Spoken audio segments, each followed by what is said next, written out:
All right, we're back again. But they lied on me.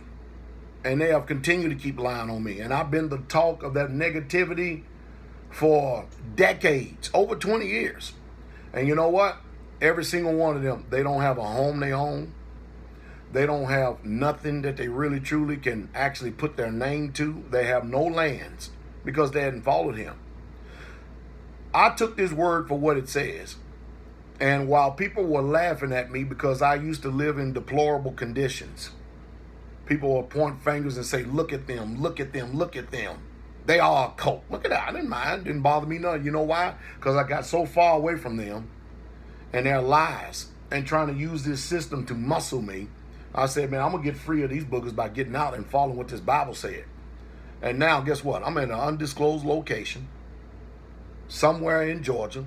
And you know what I'm doing right now? I'm actually going to prepare another piece of land to move some saints on. No, I'm not going to live there. I'm there moving stuff, putting money into it to move somebody else there. Let me just use me as an example. I have now, under my leadership in Tullidge, 9 communities. 9 of them. And everybody that comes this way receives the same tyranny. Same tyranny. From their natural family members. Every time something goes on and your family members contrary, and they say they're believers. But in 1 Corinthians 6, it's telling you, don't you ever take people who believe in Jesus to the court systems. What do? They drag you in the courts. The first thing they do is bitching. They're part of a cult. They're part of a cult. I told them, man, if we're so much part of a cult, then get everybody out there that says we're part of a cult. Let's get out here in the open and let's hash this thing out and let's see who's really part of a cult. But you know what? Nope, and people love talking, but they don't like proving because they are part of the cult of public opinion.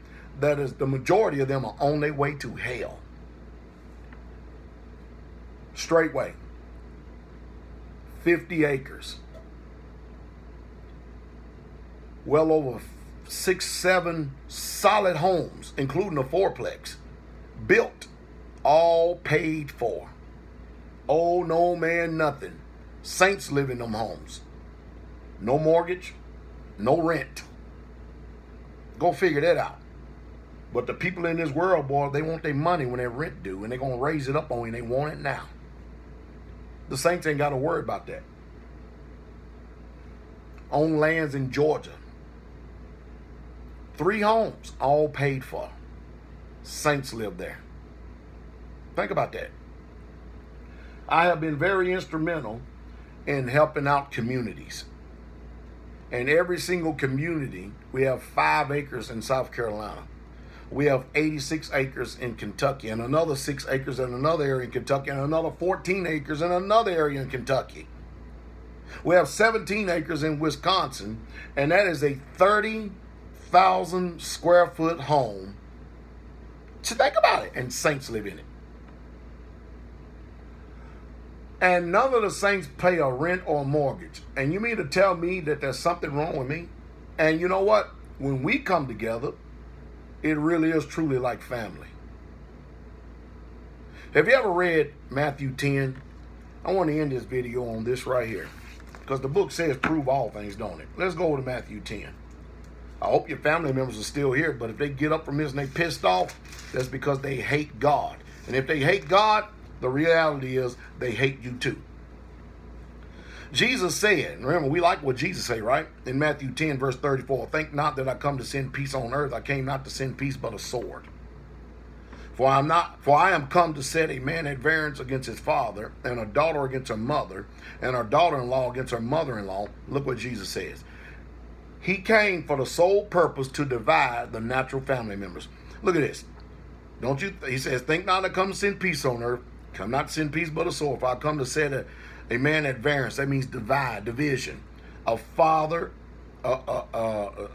against his father. I come to set a man at variance against his father, and the daughter against her mother. Jesus come to divide you and mama. Isn't that something? And the daughter-in-law against her mother-in-law. He come to divide daughter-in-law and mother-in-law.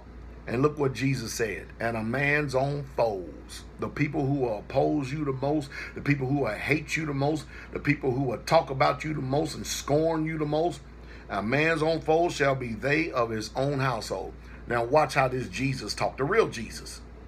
He ain't so much focused on the family as he wants everybody focused on him. Look what he says, verse 37. He that loveth father or mother more than me is not worthy of me. Some of you are willing to lose your soul salvation in order for mama to get saved. In order for daddy to get saved. In order for your cousin and your grandmama to get saved. That ain't the way Jesus think. He said, verse 37, he that loveth father and mother more than me is not worthy of me. And he that loveth son or daughter more than me is not worthy of me. In other words, if you love anybody and you put anybody before him, you're not worthy. You are not worthy of him. And he that taketh not his cross and follow after me is not worthy of me. Here's the key. And he that findeth his life shall lose it.